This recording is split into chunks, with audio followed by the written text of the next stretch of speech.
They Were Different by Neil J. Kenney, originally published in If Worlds of Science Fiction, May 1955. Narrated by Tom Trussel. As secretary, receptionist, and general nursemaid to them, I took it upon myself to dig back through the news files and get enough clips to tell their history from birth until they opened the school. You've all read it, so there's no need to go into details about their strange life and still stranger birth, nor their magnificent education or still more magnificent gifts. It's true, every bit of it. The telepathic and ESPing powers worked. They were the only births like them to survive to maturity and beyond. During the last contact I had with them, I was their first and most advanced pupil. It came as pure inspiration to take down their transmissions in the special shorthand we developed for use among the pupils and ourselves.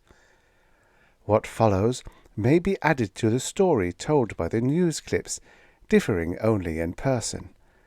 I have added nothing in translation of the notes, leaving the narrative as disjointed as they gave it. The events are as they transmitted them, as they lived them. I was in contact with them until... But read, and when you're through reading, do as I do every night. Pray and hope for mankind. Well, kitten, it seems impossible that 3 grand, successful years of work could end so suddenly with us lying in a ditch, or anticipating, ESP-wise, an occasional bullet fired from the guns of friends. But there it is. God, what a complicated being this so-called modern man is. He seems to have been born cloaked with complexities which get even more complex as he grows. No wonder he has been so long on the road, being engaged in a continual battle between ethics and emotions as he has. So here we are, the bridge, the first rungs of a ladder leading to a new and delightful plane of existence for all mankind, wallowing in the mud of an irrigation ditch, instead of glorying in the divine world of the mind. If we can but make them see! Maybe the professors were right when they told us to teach under the protection of the university, instead of hard-headedly going out on our own. Princess, do you remember Lucille? She was our best pupil, after you, of course. She's the one who turned over the stone that freed our personal gremlin. Oh, it's not really her fault, though she did break our one and only cardinal rule by bringing in an outsider herself, instead of leaving such choices to us. Actually, the fault was ours, because, well, who knows? That wonderful control we practiced for so many years slipped, no matter the reason. It was just one of those inexplicably foolish things people do when they think they're in love. Guess we thought we could save her from some embarrassment or some such thing. You had just left on a long vacation when that one showed up. He was the man that Lucille brought up with her as a prospective pupil, the one that... One wing of them is closing in on us now, kitten. We'll have to try for the swamp ahead of us. We'll have to lose them for a while if we want time to figure a way out, though we aren't really very good at this sort of cat-and-mouse game. We can give our own boys a little credit, though. They aren't really trying to hit us. They shoot well enough to be able to make it look very good. All we really have to worry about is Thurlow and his trained deputy trainer. There, that was nice. The sheriff himself just spotted us and started a pincer movement, 50 yards in back of us. Good old boy. Hope he doesn't get in trouble over us. At last! If this patch of swampy brush is really as thick as we ESP it, we're made, providing the highway troopers of this state don't get too smart and take over the operation. Our sheriff is in charge so far. Lord, if we only weren't so tired. Anyhow, Lucy brought Thurlow in, and we gave him the usual treatment. The only trouble is, we overdid it slightly, and it scared him. Besides telling him what he had for breakfast, we ESP'd his wallet, and told him its contents, and when he reached for it in a sort of stunned reflex action, we levitated it into his hand. It was a pretty big mistake, in view of the fact that he was one of that bunch that was fairly sensitive mentally, but whom we couldn't read thoroughly. We could telepath only the very surface of his mind. He would have made a wonderful adept with the proper training. He was awed, but shocked and scared too. It was outside his realm of experience, and he was superstitious in spite of his fine education. Some folks don't let learning sink in to open the rusty locks of prejudice and inhibition. He said things that bared his mind as surely as if we had read him. It wasn't a pretty mind either. It made us sick physically, and the impulses that did come through were deep and angry, giving us a terrific headache and making it hard to concentrate. Later we followed him, but still couldn't read him, for the anger flashes blotted out his thought stream thoroughly. To him, what we were doing just couldn't happen in good old 1983. We were dealing in the black arts, and he told us as much, refusing to listen to reason in any shape. The fact that everyone has these capabilities latent was altogether lost on him. Our licenses, diplomas, and degrees meant less than nothing, and the longer he went on, the more rabid he got, frothing obscenely about such things as tampering with forces better left alone, and man thinking with his brains instead of letting the Prince of Darkness do it for him. Had it not been so serious, it would have been almost slapstick. Instead, he was tragic. When he got to the part about us eventually filling the minds of children with our loathsome disease, he ran out of expletives and stormed out of the office in a cloud of anger and fright, muttering that we hadn't heard the last of him. Lucy, of course, was heartsick. We didn't have to tell her what the meeting had meant, nor did we tell her what else we'd ESP'd in Thurlow's wallet. She found that out during the rather abortive lesson we tried to give her, for she read as we interrupted it. That shows how much off-beam we were, because we just don't do that. To take a phone call from Casey down at the sheriff's office. Our visitor, Thurlow, was District Judge Thurlow of District 2, a very high man on the law enforcement pole. Casey was good. He listened in while Thurlow was complaining to the sheriff, and apparently heard the sheriff read the judge off politely, but nonetheless firmly, telling him first how valuable we were to the force when it came to interrogating hard-to-crack suspects, and as long as we hadn't committed murder or rape or passed any bum checks, there was nothing to be done. Especially since the judge, His Honour, was out of his district. Fortunately, we were in District 1, over which our mutual friend Judge Kimball presides. Incidentally, Kimball was still under doctor's care at the time due to his latest heart attack. He was getting along quite well, but he was old and his days on the bench were pretty well numbered. Casey thought that District 1 might conceivably have to appoint a new judge to hold them over until election due to the fall court calendar. As it turned out, that didn't happen. Brrr! Princess, don't ever let anyone tell you that swamp water can't get cold in summertime. We've got the shakes pretty bad, both from our ordeal and from chill. Getting uncomfortably hungry, too. That's what comes of letting an inferior enemy panic you. We certainly haven't acted as though we had better sense. It's just another of those imponderables to chalk up for study.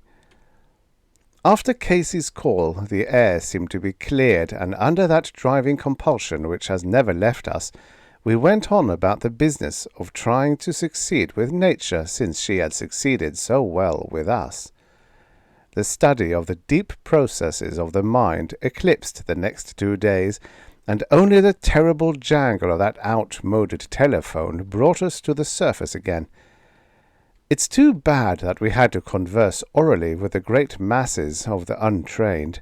It's so slow, and they could learn so easily. It was Casey again, telling us we were needed down at the station. He was apparently calling us on blind orders, for he couldn't tell us what was up. Figuring that we had another prisoner to crack, we closed classes and drove down. The sheriff seemed mystified too, and just slightly troubled. We could read that much off the surface of his mind, but he was upset enough to make the rest of his thoughts a meaningless jumble of impulses. All he knew was that we were wanted in the judge's chambers. You guessed it, honey. It was Judge Thurlow filling in for Kimball on an emergency hearing, and he figured it was his duty to mankind to give us a little talking to while he was there. After all, the good of the community was his concern now, and he chose to interpret that as the opportunity to place his narrow little views on record. Trainer, the sheriff's deputy, faithful only to the judge because of a favour granted while he served in Thurlow's district, was very busy signing his name to something when we walked into the chambers. It gave us a peculiar feeling to see Thurlow sitting at Kimball's desk. It bore out our theory about a room taking on the personality of its occupant. This room was no longer warm and friendly. The only thing we could read from Thurlow was a self-righteous anger and a solemn, nasty vow to fight us to the last ditch, which, incidentally, he has done, for that irrigation ditch is the last one we ever wish to occupy. That water was miserably cold. 3 guesses what Trainer was signing. Of all things, a complaint charging us with questionable educational technique. The one thing not covered by license, as Thurlow made haste to confirm through the State House, and by Trainer's complaint, the one way we could legally come into his hands. It was a dainty little frame, but unbreakable.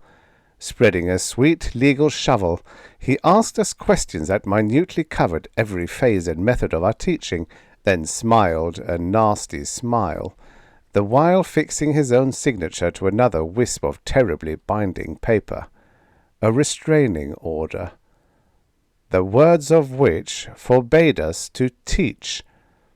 We were to suspend our life's work, or suffer the punishment for contempt of court because of a narrow-minded, righteously wrathful mental prude. How can you fight something like that? Thurlow was the last and highest branch of authority in the area, unless we took it to the Supreme Court. For a while we were tempted to do that, but on what were we to base a case? Public opinion would throw us out of court if the Supreme Justice didn't. We talked to the sheriff when we came down, and he and his boys were on our side, emotionally. Legally, they had to carry out the judge's orders to place us under institutional restraint if we transgressed. In short, we would be tossed in the pokey if we thumbed our noses at the order. The sheriff's advice was to suspend operations until Supreme Court sat, and take it to them. When we asked if he and his staff would be witnesses for us, well, that's water under the oft-mentioned bridge. There are some ugly facets of politics that force the men playing them to act as they do. Otherwise we surely wouldn't have been refused. So there we were, no witnesses, no case, because we couldn't bring our pupils into it. It was an uncertain mess at best, and we didn't want them to get it in the neck along with us. For the same reason, we couldn't involve our former teachers at the university. What poor payment for hours of drudgery to be dragged into a court battle. So with the sheriff's advice to go into another business ringing in our ears, we came back home to sweat it out and think. It took a while, but the only answer we felt was right under the circumstances was to go underground. That makes it sound like the Dark Ages, doesn't it, Princess, when knowledge has to hide and creep and skulk instead of flowering under the sun? Our gifts couldn't be let go to waste, not after the preparation and development that went into expanding them into a workable set of psychic senses. We had to give man the benefit of our awakening by waking him in turn. It's much too bad that we were so sheltered at the university. We might have had some practical experience with the world and its people.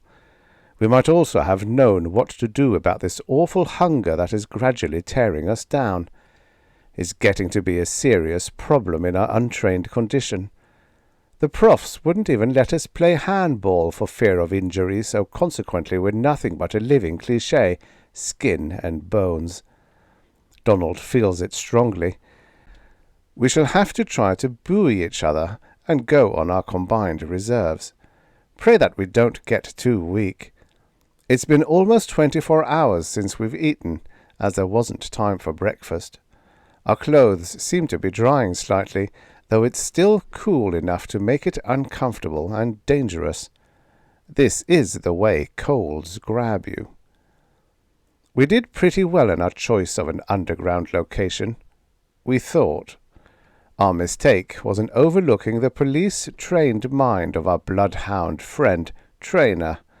He's a shrewd man, and not unintelligent, though sadly misguided. How we should like to have him on our side. In 5 days of sniffing around he had us located, and in another he had enough proof of activity to report to Thurlow and come after us with a bench warrant of arrest. It's peculiar that we couldn't stall him or dodge him some way with our much-touted IQ, but probably we were still too naive about human relations and most assuredly unversed in the devious twistings of the police mind. After all, though we're 26 years old, our experience with people put us in about the 3-year-old class. So you see, were it to begin all over again, the outcome would be different. We would be more practical and worldly. You learn. There was no sense fighting him, because he had the law enforcement agencies of the whole state in back of him. All he had to do was whisper, "Sick 'em," and we were dead. So we went along quietly to see Thurlow, and that dear man took a singularly fiendish delight in imposing an impossible fine on us for contempt of court. Our particular transgression wasn't definitively covered by law, so neither was the fine. The fact that Thurlow was fining us for teaching methods instead of the contempt charge didn't dawn on us until just yesterday. How completely ignorant can you get? He gave us a pretty self-righteous speech about the good of the community and a judge's place in it, mentioning in passing that everything wasn't covered by law, so it was up to the judge to handle matters as he saw fit. That was what he was trained and elected for, and that was what he was doing. Nothing personal, understand. As it was, and well he knew it, we couldn't begin to pay the fine, so we were informed that we'd have to sit it out in the county jail at the rate of $2 a day. The fine was $500. The sheriff almost cried when he found we were to be taking advantage of his hospitality. Very likely, the full injustice of the judge's complacent little scheme finally got through to him. At any rate, sympathy or not, we had 8 months and 10 days to serve, with time off possible for good behaviour. That's where you found us when you finished your vacation and discovered you were temporarily out of a job. Donald took quick advantage of his prisoner's right to telephone Judge Kimball. He was still in bed, but sounded fairly strong. His consternation over our new address was touching and real, but we were sadly informed that ethically the whole matter was beyond him. When Thurlow sat in for him in his district, then Thurlow was law, and no reversal could be had outside of the due process of that law through a higher court. He, Kimball, could do nothing until he could get back on the bench. That might be several weeks yet, as he wasn't to get out of bed or get excited in any way. We hung up and had our first look at the familiar cells from the prisoner's viewpoint. The change in outlook was subtle but definite. The walls looked greyer. Hope we're not boring you with all this, kitten, but we must tell it to someone, and you are closest and dearest to us. You missed out on nearly all our doings after we closed the school, so call it a filling-in process. Someone should have the full story, although what good it will ever do is debatable. Perhaps at some future time we can do something with it, if we get out of the present jackpot. Got to move. The state police have taken over the operation, and our sheriff is relegated to the role of visiting fireman. It's lamentable that we aren't in his bailiwick. Things might work out better. These troopers are very efficient. Donald ESPs them, folding a cordon around our end of the swamp. All we can do is head through its length now. Trainer is with them. Thurlow has joined them also. We get a tiny jab of pain as we pass over him. That impossible man.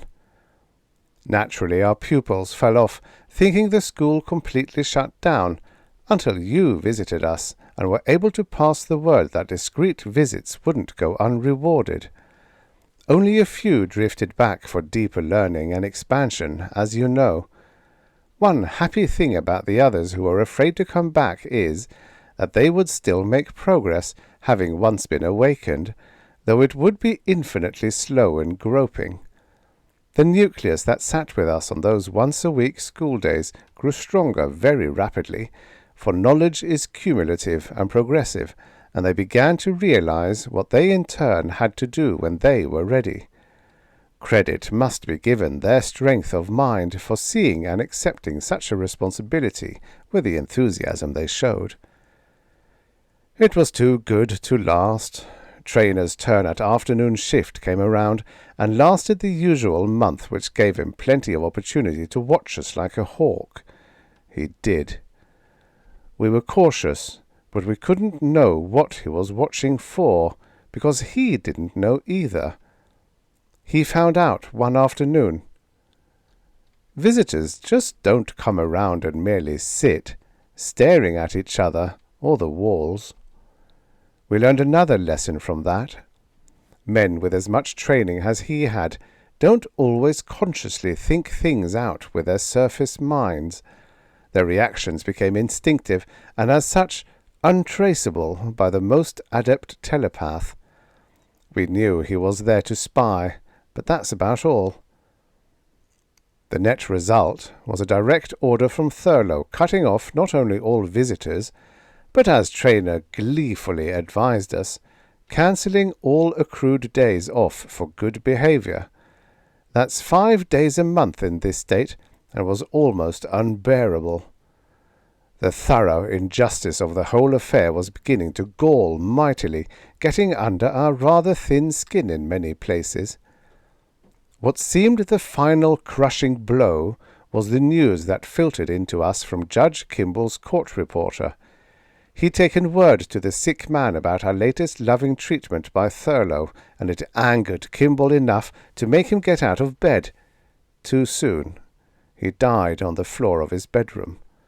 So not only do we lose a dear friend, but also any chance of his assistance. Thurlow would now sit for District 1 until election time. That put us entirely on our own resources. After much deliberation, we decided to give in and go back to the university when our sentence was up, and take advantage of its sheltering walls for our teaching. We would be absorbed into the faculty, and soon all this unpleasantness would pass over. How we passed the time until our release is unimportant to anyone but us. During the remaining months, we delved farther and farther into the mind and gained a much deeper insight into the workings of these gifts we had. Man could be so powerful and work so much for his own good if he could only be made to realize the potential in his mind. He could even be happy. The bright day came at last, and we walked out of our cell free to begin again. It was raining a grey rain outside, but to us the weather had never looked brighter. As we reached for the sheriff's phone to call the university, Traynor sidled up and laid a scrap of paper on the desk.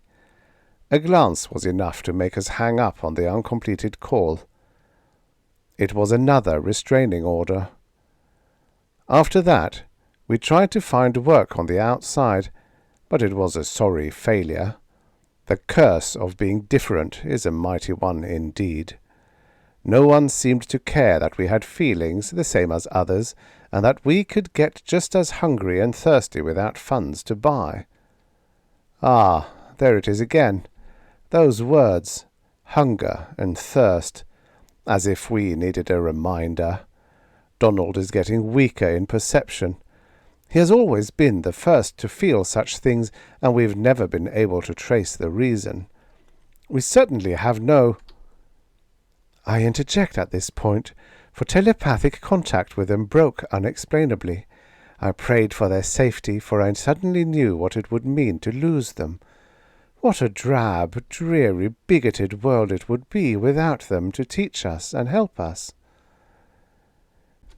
God, that was a bad half-hour, Puss. These troopers are so well trained that they're more telepathically dead than you can imagine. First, Donald was so weak he let one of them sneak up close enough for a quick rifle shot. It missed, but of course it told exactly where we were. Donald exerted himself and ESP'd locations, finding that we had enough time to work on the trooper if we hurried. Normally we'd be no match for him, but desperation can work wonders. We resorted to a base form of trickery by affecting to surrender to him. When he came up to put the cuffs on us, we played dirtier by offering him a knee that will keep him from attending his wife for a few days. Rotten trick, but we couldn't afford to let him get his hands on us, or it would have been all finished. That makes another count against us. We left his rifle out of reach and ran. Fortunately, the others milled around for a precious minute or two when they found him, giving us still more time. Before they got moving again, we broke cover and made it across a country road into a farmer's barn, where we burrowed into the hay. We'll stay here a while to rest. Not being the athletic type, we sure need it. To go back, our small supply of money was running dangerously low in spite of miserly budgeting. We didn't know what to do outside of robbing a bank to get more. Then it happened. We were browsing through the library one day when Donald ESP'd a stack of returned books not yet filed, hoping to turn up something new. The stack was mixed, holding such things as a treatise on grinding optical lenses, a copy of Gone with the Wind, a couple of Western novels, a thin edition of the Purloined Letter, and several volumes for the Home Craftsman. Evidently some newlyweds were doing things to their well-mortgaged dream house. On the way home, Donald's idea burst in on both of us like some monstrous flashbulb. With our minds being so perfectly tuned through constant work during the years, what one ESP'd the telepath had immediately, and what one telepathed the ESPer received at once. It was a fine working agreement, and became as habitual as breathing. Donald's idea was beautiful for all that it was lifted from another man. Its application was what burnished it to that bright lustre of originality. We would go to work in a carnival. If a man could hide a letter in an open letter rack, where better could we be hidden but in a carnival? It was wonderful. We had no trouble getting into one. The owner took one look at what we could do, and told us the answer mentally by wondering how little he could offer and still get us. It gave us a certain bargaining point, but at our stage of the game all we wanted was in. The thought crossed our minds that we might be lowering our station in life, but we were past caring. And of course we found out how wrong we were, that station in life is just a point of view. To outsiders, carnies are a hard lot, interested in nothing but the quickest way to part the suckers from $1. Well, they were hard, to outsiders, but to those inside there is a difference. We found some mighty fine people and some very fertile minds. We enjoyed the first real security we'd known for a long time. We found friendship and a certain amount of fame as money-makers for the show. We got a raise after working on the boss for a while. Best of all, we lost ourselves in the bustle of the show. Shortly after our admission into the ranks of the carnies, we felt safe enough to put out feelers. We were out of the state by then, mental this time, prodding small ideas into the best minds, giving them the urge to ask us questions of a leading nature, and so eventually we began another class in telepathy, ESP, and the related subjects. As we travelled from state to state, we picked up new pupils from other shows and lost others to the same shows, but the running count was about 20 most of the time. We had to be so very careful in our selections for fear of a repetition of our former mishaps, but it went well. We made no mistakes and turned out some fine pupils, one in particular. He progressed fast enough in the short time we had him to become acutely adept, and when we told him he was ready to teach, he accepted it by leaving the carnival to settle down with a home and wife. It was good to see the fruit of our work being put into practice. Next season, we found that in the first pass across the country we were booked for the north end of our home state. For the first time in nearly 2 years, we would be on almost familiar ground. You know what happened then, baby. You ought to. You were the one we contacted. Telepathy is a lot better than a telephone, isn't it? What you might not know is that our contact with you was another step in this whole sickening drama. How were we to suspect that a train ticket agent was one of those tenacious, bespectacled fellows who doggedly chewed on an idea until it made sense to him? Who would know that he was one of those spiteful, small people who enjoyed doing his civic duty as he saw it?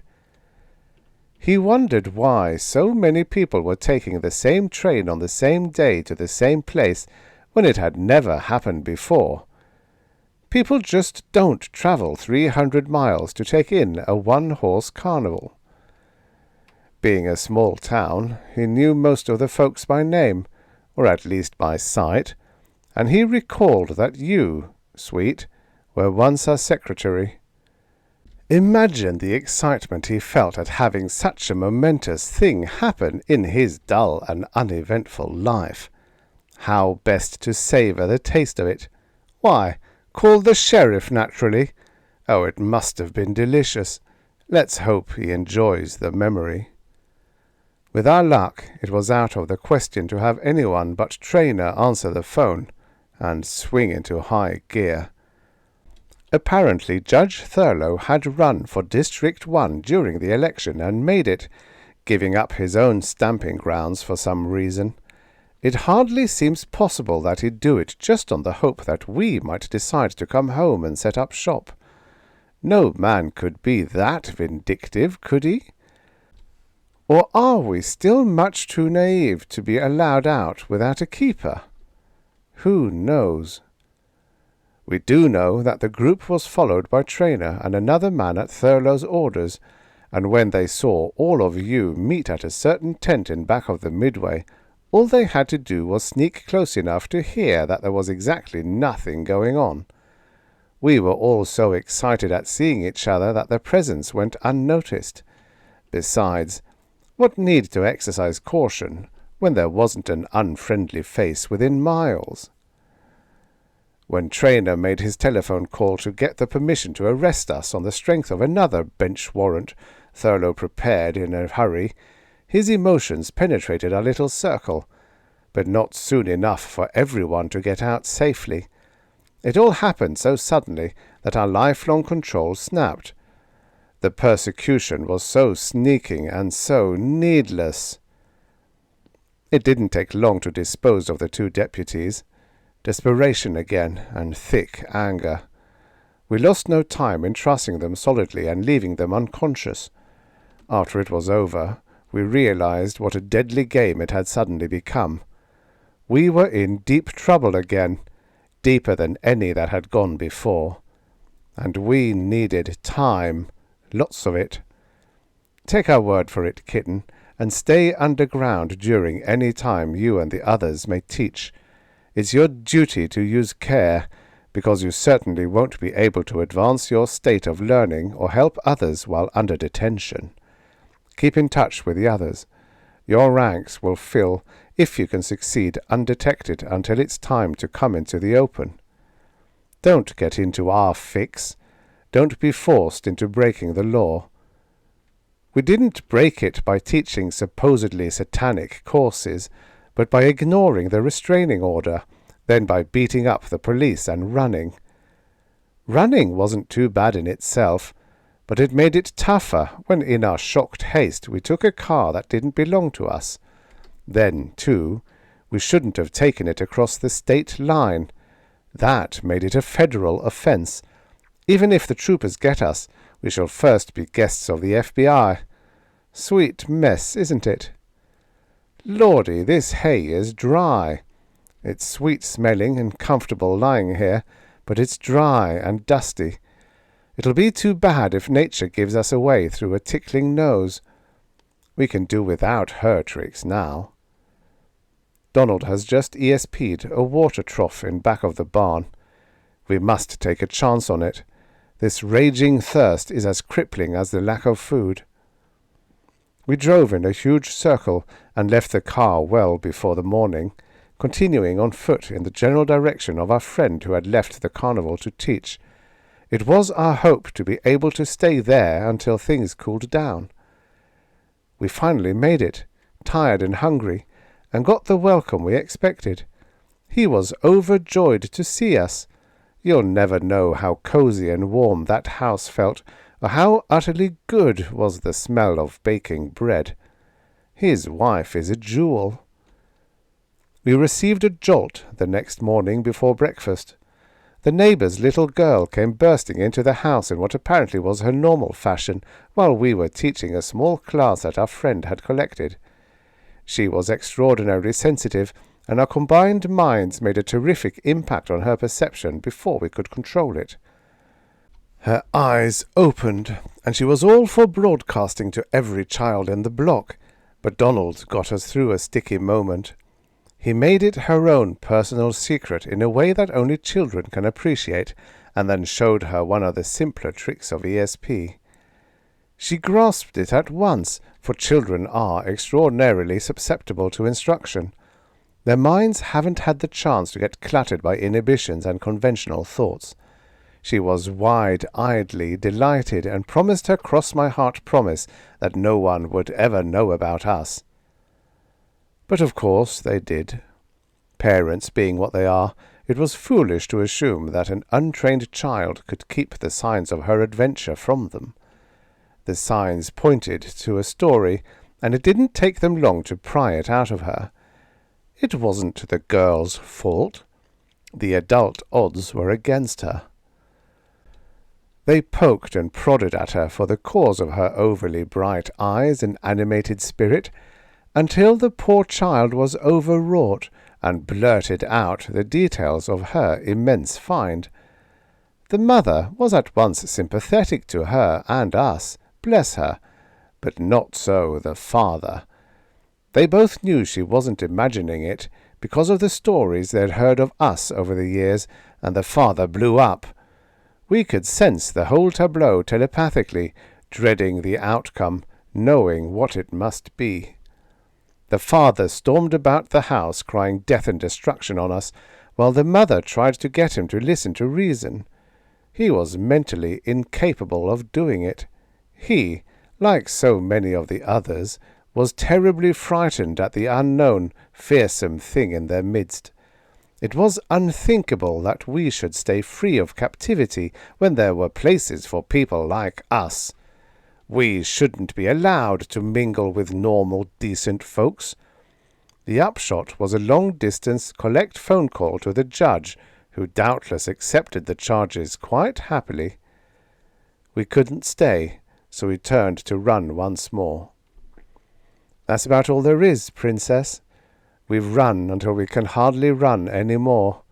We're weak and hungry and sickened by the hatred and stupid active resistance surrounding us. We don't blame the police. They're merely doing what they are paid to do. Donald has ESP'd them, filtering through the swamp in a wide semicircle, and a few thoughts are leaking through the jumble of shouted orders and mixed impulses. Trainer and the judge are right with them. He seems to be talking earnestly to Trainer, but his hatred and anger blot everything out. We can get nothing from him. Donald is getting weaker, but we must stir to get water and try to leave before they see this barn. Here the narrative broke once more for more than an hour, leaving me in an agonized, hopeless suspense, knowing there was no way to help them. Occasionally I sensed a faint stirring in my mind, as though they were trying to get through to me, and once a deep stab of sorrow amounting almost to pain. It was getting quite late in the evening before they came through once more, weakly, but still clearly and coherently. It's hard to concentrate. The ambulance is jerking and bounding along, and the pain is frightful. Looking back, there was no other way for it to end. They were too many and too dedicated, while we were only us and on the run, not even on the defensive. Our physical weakness became painfully apparent when we cautiously ventured out back to find the water trough, drank, and stumbled away from our pursuers for 1/4 of a mile, right into the hands of 6 waiting state policemen.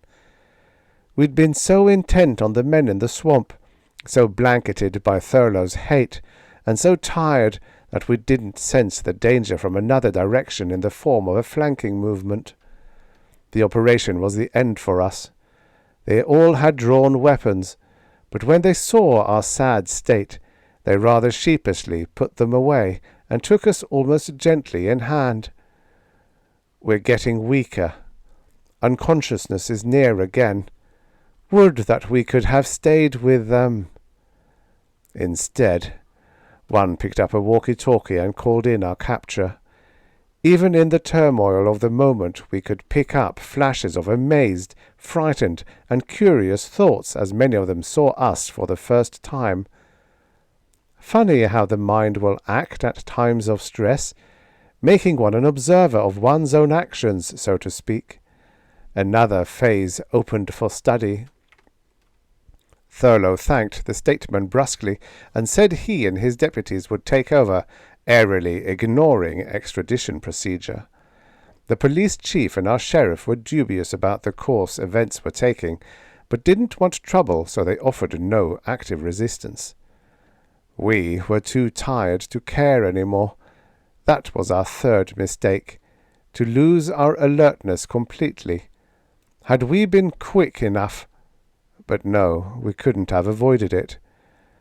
The old story of trained men reacting without conscious thought.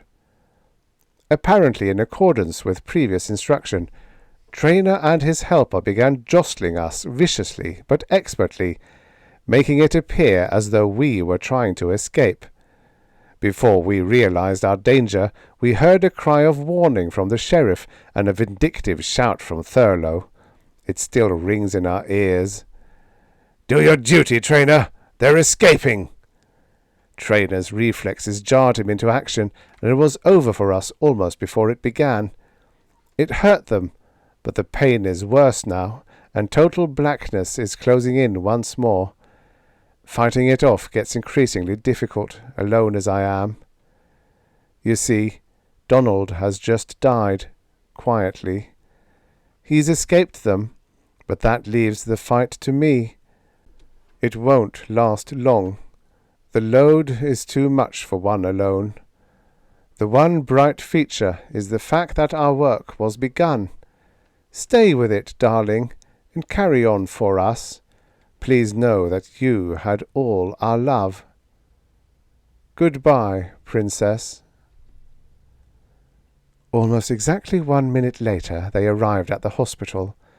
I was so numb with grief and sorrow that I didn't withdraw contact, hoping against hope that he, would transmit once more. He did, unconsciously. Seconds later, the words of 2 interns drifted through his open mind to mine. 1 DOA, 1 dying fast. My God, Rex, why couldn't they leave the poor devils alone? Why couldn't they? Rex sounded bitter. You know the answer to that, Tom. They were different, so they didn't belong.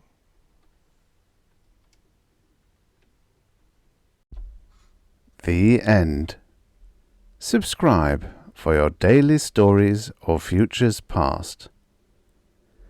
Before all these stories will be lost in time, like tears in rain.